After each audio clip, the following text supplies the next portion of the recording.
Palavra da Verdade, com Hernandes Dias Lopes. Hoje eu quero tratar sobre a nobre, mas difícil tarefa de cuidar das crianças, de educar filhos. Às vezes nós imaginamos que a igreja é o cenário mais importante para este processo da educação. Mas é fundamental compreender que esse primeiro trabalho, que este trabalho mais relevante, insubstituível, de educar os filhos, de ensinar os filhos, de discipular os filhos, é o papel dos pais. Se os pais fracassarem, se os pais falharem, a igreja não tem condições de plenamente cumprir esse papel. Por isso eu gostaria de tratar desse assunto com vocês nessa perspectiva. E convido então que você abra sua Bíblia comigo na carta de Paulo aos Efésios.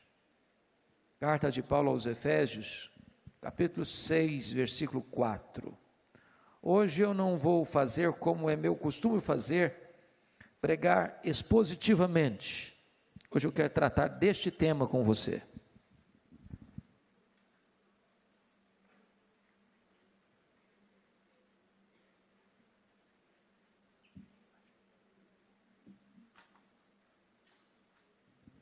Efésios 6,4 diz assim: E vós, pais, não provoqueis os vossos filhos à ira, mas criai-os na disciplina e na admoestação do Senhor.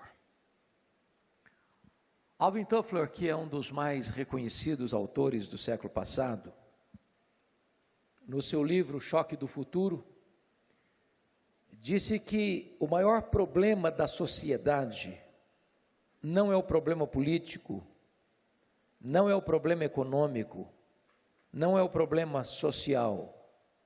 O maior problema da sociedade é o problema da família.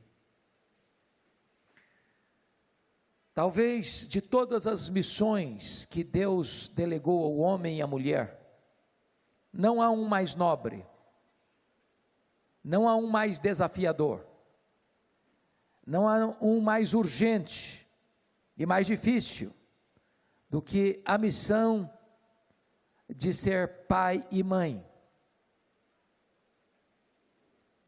É mais fácil você ter sucesso fora dos portões, como um grande profissional, como alguém que se deslancha na academia e conquista muitos troféus e aufere muitas medalhas de honra ao mérito, do que ter sucesso dentro de casa na criação dos filhos. Eu vou lhes dar apenas 3 exemplos bíblicos rápidos. Um dos homens que mais admiro na Bíblia pelo seu currículo é Samuel. Ele exerceu 3 funções vitais na sua nação.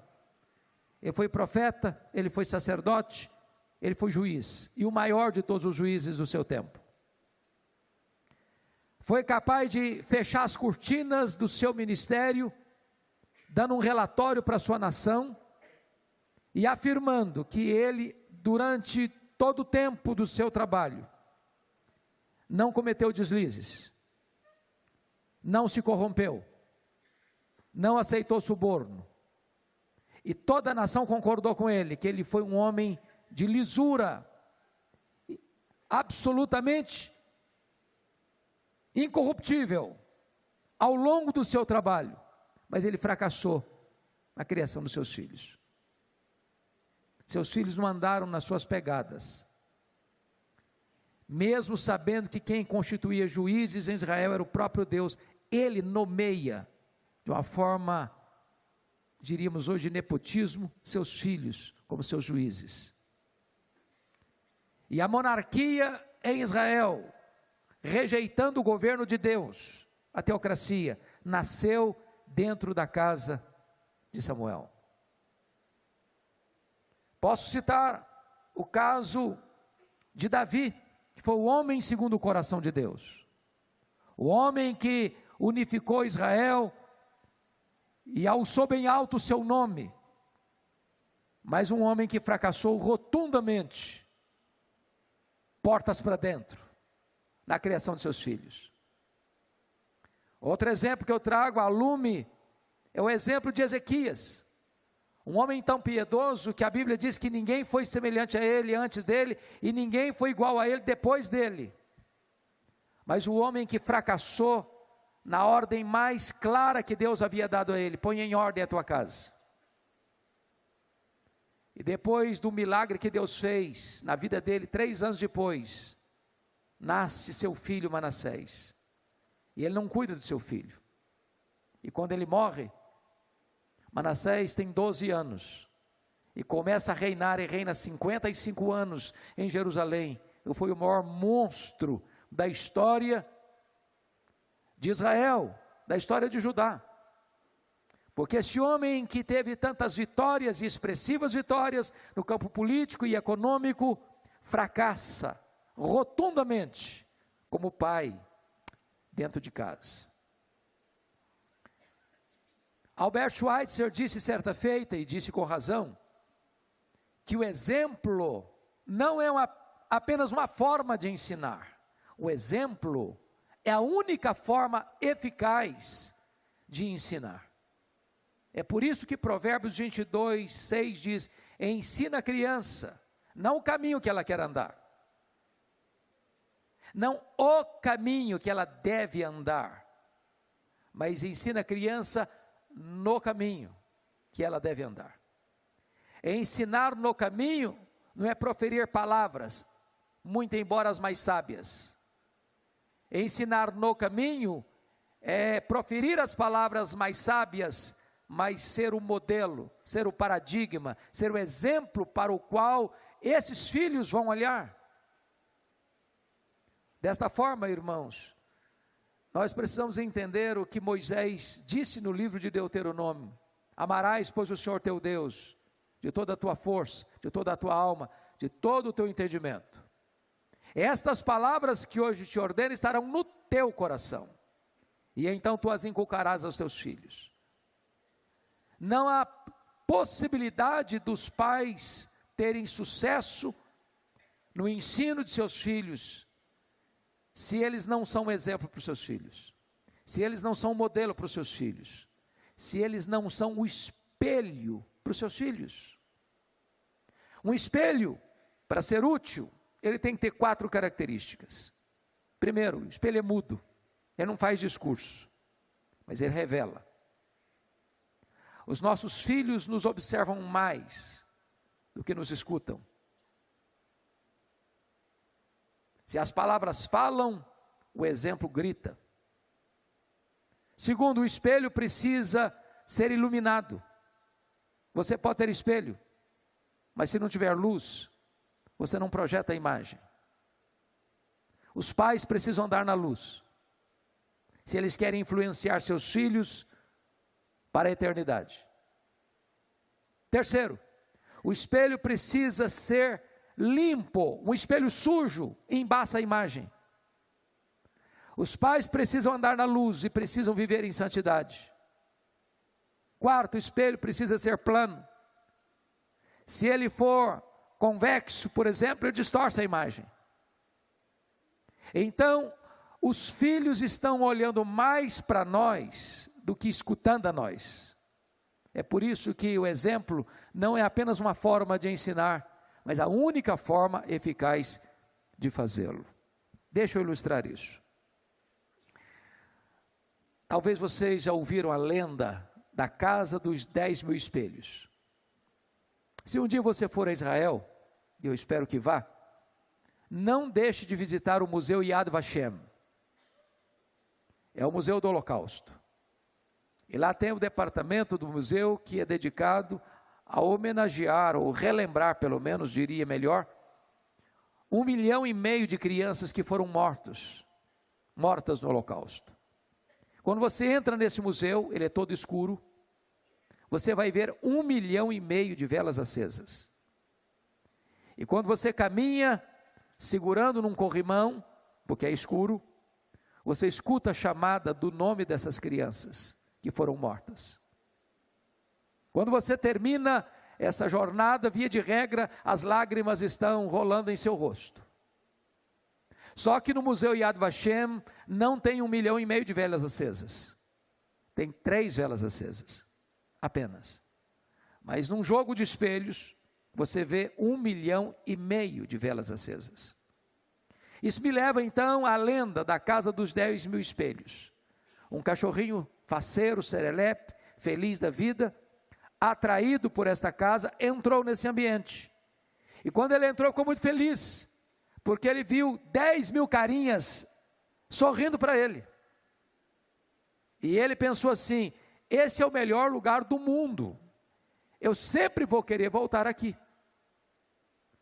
Nesta mesma cidade, por esta mesma rua, entretanto, andava um cachorrinho mal-humorado, rabugento, rosnando para quem aparecia para ele, e atraído por esta mesma casa, entrou nesse mesmo ambiente e ficou horrorizado, porque ele viu 1000 caras feias rosnando para ele, e ele pensou: esse é o pior lugar do mundo, eu nunca mais vou querer voltar aqui. Bom, a lenda é autoexplicativa. Você não pode reclamar da sua família, você não pode reclamar da sua casa, a sua casa reflete você. Se você é uma pessoa alegre, feliz, de bem com a vida, grato a Deus, que traz um sorriso 9,15 no rosto, então a sua casa é feliz. Mas se você é uma pessoa amarga, mal-humorada, ingrata, rabugenta, que tem cara comprida e que parece que chupou limão o dia inteiro, então a sua casa vai ter exatamente esse ambiente. Prestem bem atenção, os nossos filhos estão nos vendo mais do que nos escutando. Então eu queria agora fazer uma espécie de diagnóstico do problema, para depois então oferecer a solução bíblica para o problema. Primeira coisa, eu tenho que admitir, como certo autor escreveu, que criar filhos não é brincadeira. Se vocês pensam diferente, me ensine depois. Não é brincadeira. Esse é um grande desafio. Esse é o maior desafio. E vocês que lidam com o ministério infantil nas igrejas, hoje, mais do que nunca, parece-nos que o problema não são as crianças, são os pais. E se nós não trabalharmos com os pais, talvez não teremos tanto êxito com o trabalho infantil. Os pais estão delegando a criação dos filhos para terceiros, para a escola, para a igreja, para babá, para a televisão. Os pais estão ocupados demais para se ocuparem com os filhos. E nós precisamos resgatar isso, irmãos, de que Deus constituiu os pais como os principais mestres de seus filhos. E esse papel e essa missão nobilíssima não pode ser transferida. Hoje todos nós vivemos o dilema do conflito, do urgente e do importante. Eu li um livro, certa feita, cujo título era As Primeiras Coisas Primeiro. Nós vivemos essa tensão do urgente e do importante. Tudo que bate à sua porta é urgente, telefone toca é urgente. Se recebe um convite para ir no aniversário, é urgente. Se o amigo convida você para um casamento, é urgente. O trabalho chama, é urgente. Mas muitas vezes nós sacrificamos no altar do urgente o que de fato é importante. Deus é importante. Sua família é importante. Seus filhos são importantes. E eu vou ilustrar. Às vezes, o filho chega em casa e diz: papai, mamãe, pode me ajudar aqui no dever da escola? Eu não estou sabendo fazer sozinho. Aí o pai e a mãe respondem assim: bom filho, eu não tenho tempo agora. Liga para o seu colega. Amanhã você conversa com a sua professora. Daqui a 5 minutos o telefone toca. O pai e a mãe, ou o pai ou a mãe, correm para o telefone e gastam meia hora ao telefone. E o menino fica olhando. Diz, puxa vida, eu não tenho com meu pai, com a minha mãe, o mesmo crédito que tem os amigos, ou que tem o trabalho, ou que tem qualquer outra agenda. Aí amanhã esse menino vira um adolescente, e ele está enfrentando conflitos e tensões na alma. A quem que ele vai buscar? A quem ele vai recorrer? Ele já aprendeu desde a infância que na agenda do pai e da mãe ele não é prioridade, ele não é importante. E você tem tempo para tudo aquilo que é importante na sua vida. Quando você diz eu não tenho tempo, eu estou dizendo isso não é prioridade. Nossos filhos merecem prioridade no nosso coração, na nossa mente, na nossa vida, na nossa agenda. Os pais precisam saber disso. O que acontece hoje? No mundo do consumismo, do materialismo, tem muitos pais que substituem presença por presentes. Podem ter certeza disso. Nós vivemos numa geração complicadíssima. Por exemplo, na década de 50, nós consumimos 5 vezes menos que consumimos hoje. E não éramos menos felizes. Na década de 70, a família dependia apenas de uma renda para se manter. Hoje, a família precisa que marido e mulher trabalhem fora para manter o mesmo padrão. Por quê? Porque o luxo de ontem tornou-se necessidade do hoje. Tem menino que não aprendeu nem falar papai e mamãe ainda, já recebeu um telefone celular de presente. Uma criança nasce hoje, ela já tem mais brinquedo que ela consegue brincar a vida inteira. Você dá um presente para uma criança hoje, ela brinca longas 2 horas, encosta no canto, é sucata, aqui é outro. E se você não der, tem que levar para o psicólogo, porque ela entra em crise emocional. E os pais, para compensarem o sentimento de culpa, porque não tem tempo para os filhos, enchem os filhos de presentes. Mas a maior necessidade dos filhos não é de presentes, é de presença. Você olha para Davi, Davi constituía seus filhos ministros do seu governo, mas não tinha tempo para eles. Quando Aminon ficou doente, começou a emagrecer por uma paixão avassaladora e doentia, não foi Davi que percebeu isso. Foi uma víbora que estava dentro do ninho dos filhos do rei. Quando Aminon pediu para Davi mandar Tamar para a casa dele, Davi não teve percepção de que aquilo era uma armadilha. Então entendamos isso, irmãos, de nada adianta a gente construir um império e perder os filhos.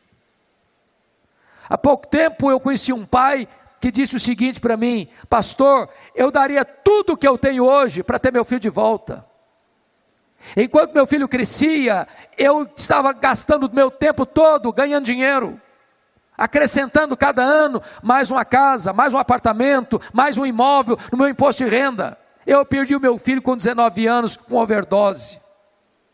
Eu daria tudo para ter meu filho de volta, porque aquele pai não tinha entendido ainda a necessidade de que filho é prioridade, mais importante que coisas. A Bíblia nos ensina que os filhos são como flechas nas mãos do guerreiro. E eu gosto dessa imagem, por 3 motivos. Primeiro, porque todo guerreiro carrega suas flechas. Ele não põe alguém a tiracolo para andar com ele para carregar as flechas. Ele carrega as flechas. E os pais carregam os filhos no coração, na mente, na alma, no bolso, nos braços. Segunda coisa, um guerreiro não carrega as flechas para ficar com elas a vida inteira. Ele carrega as flechas para lançá-las e para longe. E mais, Um guerreiro não desperdiça suas flechas, ele joga suas flechas no alvo certo. Nosso papel é preparar os nossos filhos para lançá-los no alvo certo. Em outras palavras, tem tempo dos filhos saírem de casa. Não devem sair antes, não devem ficar na hora que precisam sair. Por exemplo, vocês têm ideia de que idade tinha Jacó quando ele saiu de casa? Viver até então na barra da saia da mãe. Vocês têm ideia de quantos anos ele tinha? Alguém chuta? 40? 45? 50? 55? 60? 65? 70? Jacó tinha 71 anos, quando saiu da barra da saia da mãe. Bom, isso é um grande alento para os solteiros, viu, gente? Um grande alento. Pastor, o senhor está chutando? Não estou chutando não, eu vou fazer uma continha rápida para você entender que ele tinha 71 anos. Ele sai de casa com 71, passa 20 anos em Padã Arã, quando constitui família. Então ele volta quando José nasce, ele tem 91 anos. Com que idade José foi levado como escravo para o Egito? Pergunto a vocês, quantos anos ele tinha? 17 anos, então soma 91 com 17. 108 anos, certo? 108 anos. Pergunto a vocês, quantos anos o José ficou lá no Egito até levar sua família para lá? Foram 13 anos passando agruras, mais 7 anos de fartura, mais 2 anos de fome. Então soma aí, 13 com 7, 20, mais 2, 22. Então se Jacó tinha 108 anos quando José foi vendido para o Egito, agora quando ele vai para o Egito encontrar seu filho, 108 com 22 dá quanto? 130, pois é a idade com que Jacó foi para o Egito. Ele ficou lá 17 anos, morreu com 147 anos. Então, tem hora que filho é uma benção até dentro de casa, mas já imaginou um filho de 40 anos, mamãe tendo que dar o cafezinho com leite na mão, fazendo o pratinho dele? Não funciona, né? A hora que filho sai de casa é da hora para o casamento, viu, gente? Hora do casamento. Mas tem que jogar a flecha. Tem que jogar a flecha. Tem que preparar os filhos para a vida. Agora, deixa eu dizer algo aqui da mais alta importância hoje. A gente vive numa sociedade do relativismo absoluto. Filhos precisam de limites. Não importa a classe social, filhos precisam de limites.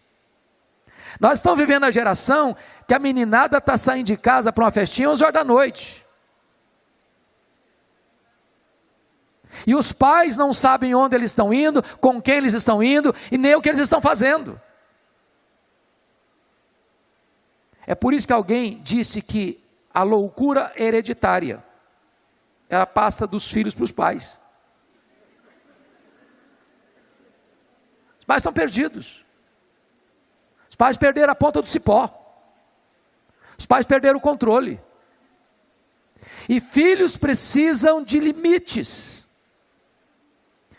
Acho que os mais velhos aqui se lembram que na década de 80, um livro fez muito sucesso e virou filme. Eu, Cristiane F., 13 anos, drogada, prostituída. Era uma mãe que fora criada com um certo rigor pelos pais e pensou assim: quando eu for mãe, minha filha ou meu filho não vão ter regras, eles vão fazer tudo o que eles quiserem fazer. Pois bem, ela teve uma filha. Com 13 anos a menina estava drogada e prostituída. E ela disse: eu pensei que estava preparando a minha vida, a minha filha para a vida, e eu destruí a vida da minha filha. Os nossos filhos precisam de limites. Mas mais, irmãos, os pais precisam também ao mesmo tempo que estabelecem limites, serem flexíveis. Flexíveis. Os pais precisam não negociar o inegociável, mas os pais precisam negociar o negociável. Você e eu conhecemos famílias rígidas demais, duras demais, austeras demais. E quando você oprime demais, quando vaza, aí é uma enchente. Aí é uma inundação. Famílias inflexíveis demais quebram. Quebram. Eu não sou engenheiro civil, mas não precisa ser para você entender isso. Você passa no viaduto em São Paulo, ou qualquer outra cidade do Brasil. Se o trânsito parar e você estiver em cima do viaduto, você percebe que a ponte balança. Sabe por que balança? Para não quebrar. Eu estive recentemente lá em Chicago, e fui visitar o Sears Tower. Então era o maior prédio dos Estados Unidos, hoje já não é mais. Com 110 andares, 443 metros. Eu estava lá no topo, e lá em cima balança. Sabe por que balança? Para não quebrar. Famílias duras demais, austeras demais, inflexíveis demais, quebram. Os pais precisam ser firmes, mas precisam ser doces.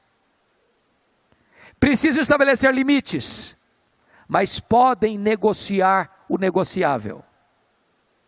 Precisam ser flexíveis. Os pais precisam equilibrar exortação com encorajamento. Filho que só apanha, fica traumatizado. Filho que só escuta cobrança e nunca recebe um elogio, crescem doentes emocionalmente. Filhos que só são mimados e nunca exortados, são despreparados emocionalmente para a vida. É preciso temperar exortação com encorajamento. Eu ilustro. O menino chega em casa, todo feliz na vida da escola, e diz: papai, mamãe, eu tirei 9 na prova de matemática. E o pai diz: menino, quando você vai tirar 10? E o bichinho se encolhe todo. E pensa assim: eu nunca vou conseguir agradar meu pai. Talvez o pai pudesse dizer assim: parabéns, filho. Parabéns que você tirou 9. Eu acho até que você tem cancha para tirar 10 na próxima. Você encorajou, você valorizou, você estimulou. Os pais precisam aprender isso. Precisam aprender isso. Por exemplo, você chega no quarto do seu filho, pré-adolescente ou adolescente, parece que passou um tsunami por lá. Aí você grita: menino bagunceiro, vem aqui. Qual o problema aí? Você não resolveu o problema. Você não atacou o problema. Você atingiu a pessoa. Você machucou a pessoa. Talvez você pudesse dizer: filho, vem cá. Filha, vem cá. Esse quarto não combina com você. Desse jeito, esse quarto aqui não é um ambiente bom para você estudar, para você trabalhar. Então vamos arrumar esse quarto? Começa a arrumar. Você abordou o problema, mas você não machucou a pessoa. Muitas vezes os pais machucam os filhos, em vez de ajudar os filhos a entender que precisam resolver os problemas. Mas vou dizer mais, amados. As famílias hoje estão precisando de graça. Sabe o que é graça? Graça é favor para quem não merece. Graça é o amor de Deus em ação. Graça é você viver a leveza e ao mesmo tempo a profundidade do Evangelho dentro da sua casa. Graça é você mostrar para os seus filhos que você os ama, não pelo sucesso deles, mas você os ama incondicionalmente. Porque se não tem graça dentro da família, irmãos, coisas vão ocupando o lugar de pessoas. Deixa eu ilustrar isso. Acho que todo homem tem suas manias. E a mania desse homem era carro. Você conhece homem que gosta mais do carro do que da família? Pois é, o sonho desse cara era comprar um carro da marca tal, do ano tal, do modelo tal, da cor tal. Conseguiu. Para ele foi a grande realização. Chegou em casa, botou o carro na garagem, todo orgulhoso. E aí, eu fui sair para visitar um amigo, vizinho próximo, e foi a pé. O menininho dele de 5 anos, olhou para aquele carro tão bonito e pensou assim, que legal, encontrei um local perfeito para fazer meus desenhos. Pegou um prego e começou a desenhar. Sabe esse pessoal que está fazendo tatuagem hoje no corpo inteiro, que não sobra nada? Nem a ponta do nariz? Pois é, ele tatuou o carro do pai todinho. Desenhou tudo que ele queria desenhar. Quando o pai e a mãe chegaram e viram a cena, ficaram possessos de raiva. Eu sei que você nunca ficou possesso de raiva, mas talvez você saiba o que é isso. Pegaram o menino, começaram a bater na mão dele, mas furiosamente bateram, o menino gritava, chorava, pulava, e eles estão batendo. Quando pararam, as mãos do menino estavam deformadas. O menino foi levado para o hospital, não teve jeito, teve que amputar as mãos. E a palavra que os pais ouviram do menino foram essas: levantou os 2 cotocos de braço e disse, papai, mamãe, eu nunca mais vou riscar o carro de vocês. Sabe por quê?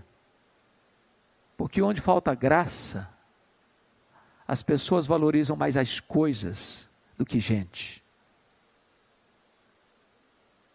Onde falta graça, irmãos, falta perdão na família. Podem ter certeza, tem muitas famílias, inclusive crentes, doentes, com mágoas, com ressentimentos. Irmãos que não conversam com irmãos, pais que não conversam com os filhos, filhos que não conversam com os pais. É dramático isso. Há pouco tempo um pai chegou para mim e disse, pastor, eu venho para a igreja com o coração amarrotado, todo domingo. Falei, o que foi, pai? Meu filho não obedece mais, meu filho é adolescente, chega em casa tarde, não tem mais controle sobre ele. A porta fechada, eu bato a porta, convidando para a igreja, e resmunga. Eu bato mais firme, ele pragueja. Eu esmurro a porta, ele me xinga. E eu vou para a igreja, venho para a igreja de manhã aqui, arrebentado. Eu disse, pai, quem sabe a gente pudesse mudar também de metodologia. Falei, faça o seguinte, quando você chegar em casa hoje, se a porta estiver fechada, bata devagarzinho. E diz assim, filho, eu posso falar com você? Se ele abrir a porta, dê um abraço nele. Fala para ele o quanto você o ama. O pai foi embora. No culto da noite, para minha surpresa, eu cheguei mais cedo, daqui a pouquinho eu vejo aquele pai entrando, com aquele sorriso, Colgate, abraçado a um menino muito bonito. E ele me chamou à parte e me disse, pastor, aconteceu um milagre na minha casa hoje. Eu falei, o que foi? Me conta. Ele disse, eu cheguei lá em casa, a porta estava fechada mesmo. Eu bati bem devagarzinho e disse, filho, eu posso falar com você? Ele abriu a porta, pastor, e eu dei um abraço nele. E quando eu dei um abraço nele, ele enroscou no meu pescoço e chorou copiosamente. E disse para mim, papai, há muitos anos que eu estava esperando esse abraço. Conta comigo, papai, a partir de hoje eu estou com o senhor na igreja. Amados irmãos, a nossa casa precisa de graça. A nossa casa precisa de perdão. A nossa casa precisa de afeto. A nossa casa precisa de doçura. A nossa casa precisa mais da presença de Deus do que coisas de luxo dentro de casa. Uma família feliz não é a família que tem mais coisas, que mora numa casa maior, que tem mais conforto ou tem mais luxo. Uma família feliz é onde a graça de Deus se manifesta. Nós precisamos experimentar isso dentro da nossa família. Precisamos restaurar a mesa. É curioso isso. Mesa não é apenas uma mobília. Mesa é um emblema. Com o advento do telefone celular, do smartphone, irmãos amados, tem famílias que hoje não conseguem bater mais papo. Nem se assentar ao redor da mesa para uma refeição. Eu conheço família que tem que chamar uns aos outros pelo telefone celular ou pelo zap para vir ao comer, para almoçar, para tomar um café. Você vai num restaurante hoje, tem 4, 5 pessoas ao redor da mesa, elas não estão batendo papo, elas estão cada uma no seu smartphone, cada uma no seu mundo isolado. Vocês que têm esse glorioso e bendito ministério com a infância, é hora da gente dar uma guinada e dizer o seguinte: pai, mãe, restabeleça a mesa, põe a mesa de volta. Para que esse negócio, cada um fazer o seu pratinho e para o seu canto. Nós precisamos lançar de volta os fundamentos que estão sendo destruídos. Dito isso, irmãos, a nível de diagnóstico, eu gostaria então de voltar para o texto lido para encontrar o remédio. E vocês notem comigo no verso 4, olhem no capítulo 6, verso 1, diz: filhos, obedecei a vossos pais. Pais aqui, no verso 1, é pai e mãe. Filho precisa obedecer pai e mãe. Precisa honrar pai e mãe. Mas agora no verso 4 diz: e vós pais, agora pais aqui não é pai e mãe mais. Agora é pai, marido, pai, homem. E aqui está um ponto de desequilíbrio de novo na família. Sabe por quê? Os homens estão se acovardando. Os homens estão se omitindo. Os homens estão transferindo essa responsabilidade para a esposa, para a mãe. Posso lhes garantir que na vasta maioria das famílias evangélicas, quem está assumindo o papel da educação cristã dos filhos é a mãe, não é o pai. E aos olhos de Deus, o responsável é o pai. E a primeira coisa que esse texto nos mostra é uma exortação negativa. O que está escrito aí? E vós pais, não provoqueis vossos filhos a ira. A pergunta é: quando é que um pai provoca os filhos a ira? Em primeiro lugar, os pais provocam os filhos a ira quando falam uma coisa e vivem outra. Tem pai que é muito durão com os filhos, muito austero com os filhos, muito sisudo com os filhos, muito rigoroso com as regras e princípios para os filhos, mas eles não são consistentes. Eles fazem uma coisa, mas praticam outra. Isso provoca os filhos a ira. Pai diz: filho, você tem que ser honesto, você tem que ser verdadeiro. Aí o telefone toca, o pai diz: fala que eu não estou não. Tudo que ele ensinou cai por água abaixo. Tem que ter consistência. Segundo, os pais provocam os filhos a ira quando tem favoritismo e preferências dentro de casa. É triste isso. Mas às vezes os pais têm predileções, como Isaac tinha predileção por Esaú e Rebeca tinha preferência por Jacó. E aí os pais jogam os filhos uns contra os outros. Os pais provocam os filhos a ira quando exigem dos filhos o mesmo desempenho, quando só poderiam exigir o mesmo empenho. Por exemplo, você tem 2 filhos na mesma escola, no mesmo ano escolar às vezes. Aí um tira 10, o outro tira 8 na prova. Aí o que tirou 8, você dá uma bronca nele. Você tem que tirar 10 igual o seu irmão. Não, senhor, não, senhora. O que você pode exigir é o mesmo empenho, mas nunca o mesmo desempenho. São pessoas diferentes, com habilidades diferentes, com capacidades diferentes, com pendores diferentes. Às vezes aquele que tirou 8, estudou mais, coitadinho. E o outro que levou a vida na banguela, tinha um QI mais assim avantajado, ele nem precisa estudar. Então nunca cobre de seus filhos o mesmo desempenho. Cobre deles o mesmo empenho, mas jamais o mesmo desempenho, porque senão você vai ser injusto. Você vai achatar um filho e vai privilegiar o outro. Quarto, os pais provocam os filhos à ira quando não tratam o cônjuge com afeto. Aqui tem um ponto muito sensível. O maior presente que você pode dar para os seus filhos é tratar bem o seu cônjuge. Nada machuca mais os filhos do que ver um pai agredindo a sua mãe ou ver uma mãe agredindo o seu pai.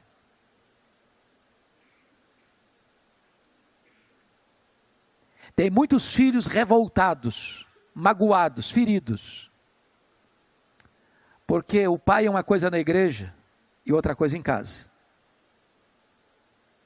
Na igreja é um homem de Deus, fala glória a Deus e aleluia, até levanta as mãos no louvor. Em casa deita o rei um no outro.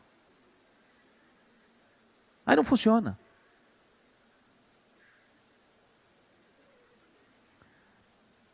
Os pais provocam os filhos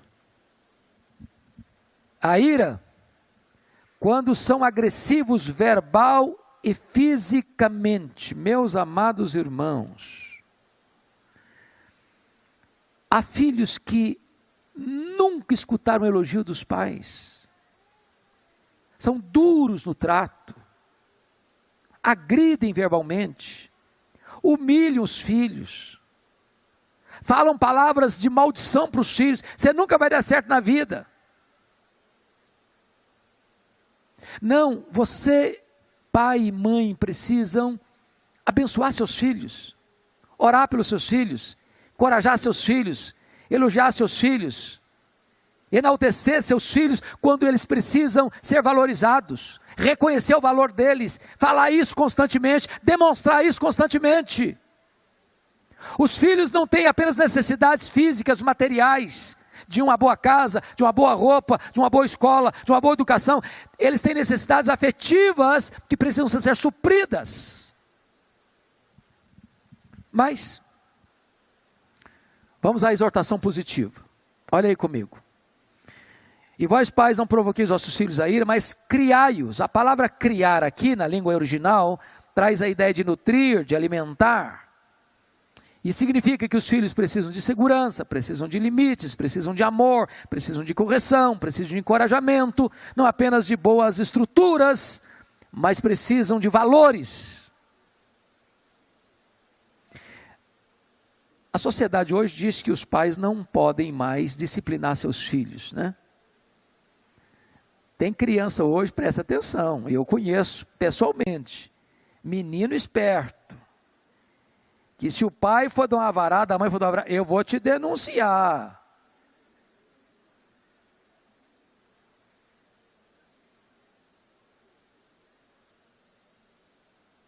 Está igual a mãe que foi levar o filho para o juiz.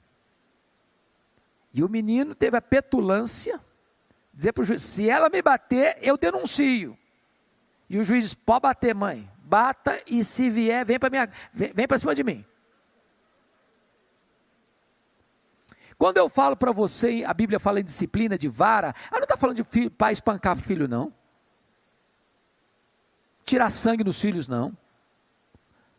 Agora, Deus, com a sua bondade, colocou no corpo uma parte que tem bastante carne.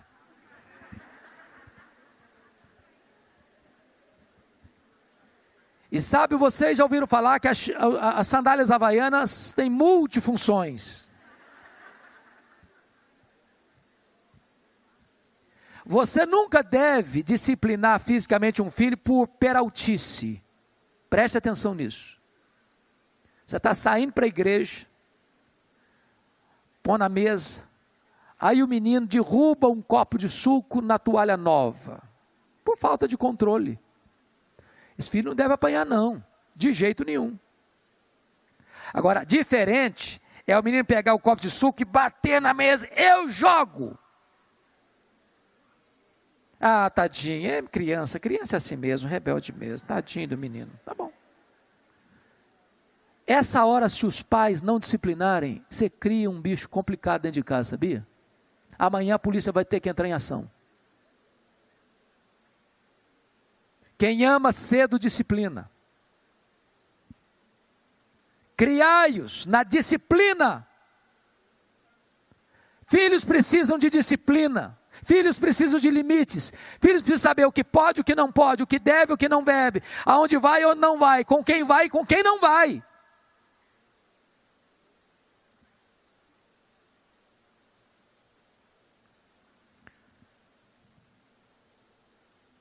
Mas mais do que isso, está escrito assim: e vós pais criai-os na disciplina e na admoestação. A palavra admoestação, a palavra noutesia, vem de admoestação, que significa educação verbal. É quando você, não precisa pegar a vara, mas você senta com o filho, olha nos olhos dele e exorta. É claro que os filhos são diferentes. Tem filho que basta você olhar, já derrete. Tem outro que você grita, parece que não está entendendo. É por isso que não tem regra, não tem receita de bolo. É por isso que é desafiador. E cabe cada um de nós, como pai e mãe, e sobretudo vocês que agora têm esse papel tão importante de trabalhar com os filhos, e, pasmem, muito mais com os pais, de orientar isso. Orientar isso. Pois bem,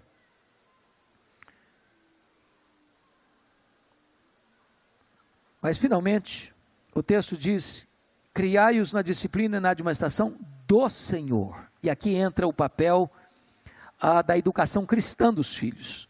Thomas Watson, que foi um dos mais importantes puritanos da Inglaterra, disse que os pais cristãos devem se esforçar para que seus filhos sejam mais filhos de Deus do que seus filhos.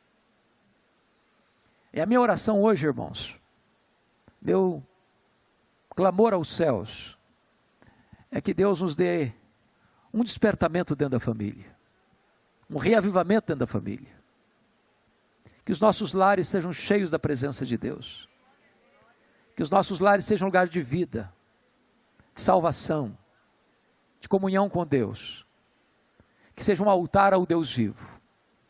O nosso lar é lugar onde os pais devem ser convertidos aos filhos, e os filhos devem ser convertidos aos pais. Pais que choram pelos filhos, pais que oram pelos filhos, pais que não desistam de ver a salvação dos filhos, pais que lutam para que seus filhos sejam cheios do Espírito Santo, levantados por Deus nessa geração. Pais que, como a águia, colocam o ninho de seus filhos lá no alto dos penhascos, longe dos predadores. Pais que invistam no discipulado dos seus filhos. Pais que não abrem mão de ver os seus filhos sendo levantados por Deus e serem instrumentos nas mãos do Deus Todo-Poderoso. Eu quero orar com vocês e quero dar graças a Deus pelo privilégio de estar com vocês.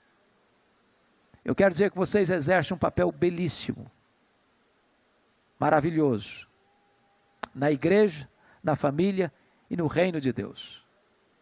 Prossigam. Vocês são semeadores de esperança. Jamais percam o ânimo. Ainda que vocês visivelmente não vejam os frutos do trabalho de vocês, saibam que vocês estão semeando para a eternidade. Vamos ficar em pé e vamos orar.